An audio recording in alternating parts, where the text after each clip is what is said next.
head. My sanity about to break. ආයුබෝවන් made බයි දිනු YouTube channel එකට ඔයාලව ආදරෙන් පිළිගන්නවා. මේ තමයි මගේ ෆස්ට් වීඩියෝ එක.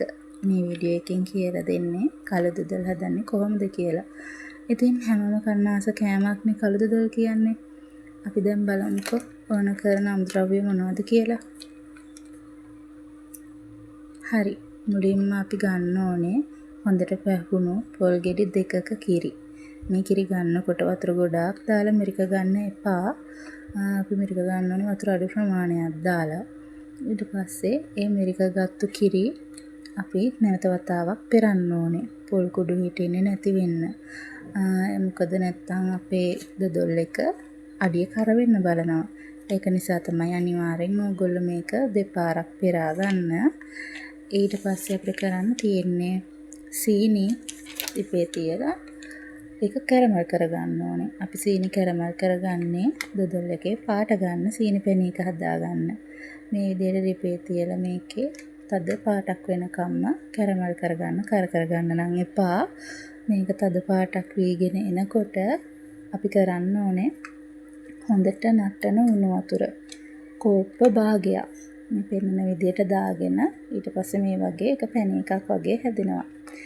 ඊට පස්සේ අපි අර කිරියකට බැදගත්ත හාල් කුටි ග්‍රෑම් 250යි සීනි ග්‍රෑම් 500ක් දාගන්න ඕනේ. සීනි පිටි මේ සේරම හොඳට කලවම් වෙන්න ඕනේ. ඒක නිසා තමයි අපි දුදල් හදන තාච්චියට දාන්න කලින් වෙනම භාජනයකට මේ ටික එකතු කරගන්නේ. ඊට පස්සේ අපි මේකට එකතු කරගන්නවා ලුණු තේ හැඳි භාගයක්. ලුණු තේ හැඳි භාගෙත් දාගත්තට පස්සේ ඊගාට එකතු කරන්නේ අපි කලින් උණු කරගත්තු සීනි පැණි එක. බලන්න එක දැම්මාම මේකේ පාට වෙනස් වෙනවා. ඊට පස්සේ අපි අර දාපු පිටි දිය වෙන්න හොඳට මේක කලවම් කරගන්න. හොඳට දිය වුණාට පස්සේ දොඩොල් හදන තාච්චියට මේ මිශ්‍රණය දාන්න. දාලා මේ විදිහට ලිපේ තියාගෙන නවත්වාම හැඳි ගන්න. හැඳි ගන්න එක නම් නවත්තන්න එපා. එහෙම වුණොත් අපේ දොඩොල් එක කැටි ගහන්න බලනවා. ඒක නිසා එක දිගටම හැඳි ගන්න ඕනේ. ඒ වගේම මගේ channel එක බලන ඔයාලට ඉස්සරහට මේ වගේ රසම රස කෑම වීඩියෝ අරගෙන ඉන්න මම බලාපොරොත්තු වෙනවා. ඒක නිසා දිගටම මගේ channel එකත් එක්ක ඉන්න. ඒ වගේම subscribe කරලා මට පුංචි සහයෝගයක් දෙන්න. තව කියන්න ඕනේ මේ වගේ රස කෑම කන්න ආස ඔයාලට ඒ වුණාට මේවා හදාගන්න අපහසුකමක් තියෙනවා නම් ඔයාලගේ උත්සව අවස්ථාවලට කෑම ඕඩර් බාර ගන්නවා මම. කැවිලි, වම්බුටු මූජු, chili paste, ඒ වගේම රටකජු බෙදුම්, සිංහල අච්චාරු, තව මේ වගේ රසම රස කළු දුදලුත් මගෙන් ඔයාලට ගන්න පුළුවන්. මේ දැන් තිරේ දිස් වෙන්නේ මගේ WhatsApp නම්බර් එක. මේකට කතා කරලා ඔයාලට වැඩිදුර විස්තර දැනගන්න පුළුවන්. දැන් අපේ දොඩොල් එක ලිපේ තියලා පැයකමාරක් වගේ වෙනවා. තාම නම් මිශ්‍රණය හොඳටම මදි. පදම ඇවිල්ලා තව ගොඩාක් වෙලා මේක හැඳ ගන්න ඕනේ. ඔයාලට පේනවා ඇති ටිකෙන් ටික මගේ දොඩොල් එක දැන් හරියාගෙන ඉන්නේ. මම මේ කිලෝ එක ප්‍රමාණයක් කිව්වනේ ගත්තේ. ඔයාලත් හරියටම මම මේ කිව්ව විදියටම මේ ප්‍රමාණය මුලින්ම ගන්න. දිගටම මේ වගේ හැඳි ගන්න ඕනේ. ඔයාලා ටිකක් හරි හැඳි ගන්න එක නැවැත්තුවොත් අපේ දොඩොල අඩිය අල්ලන්න බලනවා. ඒක නිසා අනිවාර්යයෙන්ම මේක තනියම නම් කරන්න චුට්ටක් අමාරුයි. අඩුම තරමේ 3 දෙනෙක්වත් ඉන්න ඕනේ දොඩොල හැඳි ගන්න. ඒක නිසා ඔයාලා කර ගන්නේ නැතුව දොඩොල් එක හදාගන්න. තාම නම් අපේ පදම මදි. ඔයාලට පේනවා ඇති. තාම එක ගුලියකට වගේ ඉන්නේ නැහැ. මේකේ හරි පදම තමයි එක ගුලියකට වගේ මේ දොඩොල එකතු වෙන්න ඕනේ.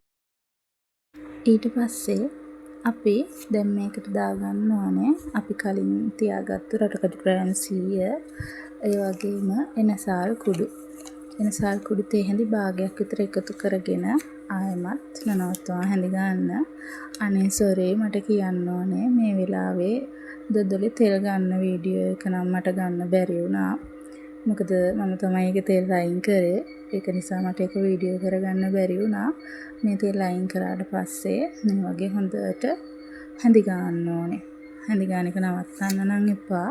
දැන් ඔයාලට පේනවා ඇති මේක එක ගුලියකට වගේ හැදිලා තිනවා. මේ දැන් මේකේ පදම හරි.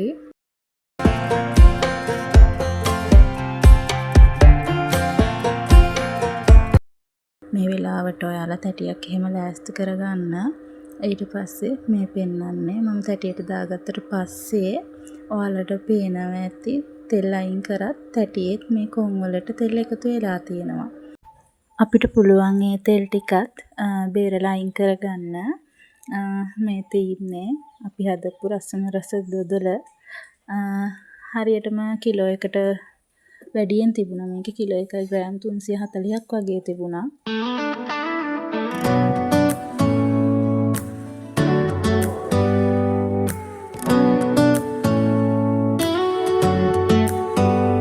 මේ තියෙන පහුවෙනිදා උදේ දොදල එක හොඳටම නිවිලා තෙල් ටිකකුත් බේරලා ඒ උනත් තෙල් චුට්ටක් තියෙනවා. බලන්නකෝ හරිම රස පාටයි නේද අපේ දොදල එක. ඉතින් ඔයාලටත් කැමති නම් මේ වගේ රසම රස දොදල් කන්න මගෙන් ඕඩර් කරන්න පුළුවන්. ඒ වගේම එහෙම බැරි අයට පුළුවන්කමක් තියෙන අයට මම මේ කියලා දීපු රෙසිපි එකට ගෙදරම හදාගන්න පුළුවන්. අපි දැන් කෑල්ලක් කපලා බලමුකෝ මොන වගේද කියලා අපේ දොදල් එක. හරිම රස පාටයි නේද? මගේ වීඩියෝ එකට කැමති නම් මට ලයික් එකක් දාන්න. ඒ වගේම අඩුපාඩු මොනවා හරි තියෙනවා නම් පහලින් කමෙන්ට් කරගෙන යන්න. ඒ වගේම ආදරෙන් ඉල්ලනවා මගේ channel එකත් subscribe කරගෙන යන්න කියලා. එහෙනම් අලුතින් වීඩියෝ එකකින් අපි හම්බ වෙමු. හැමෝටම බුදු සරණයි.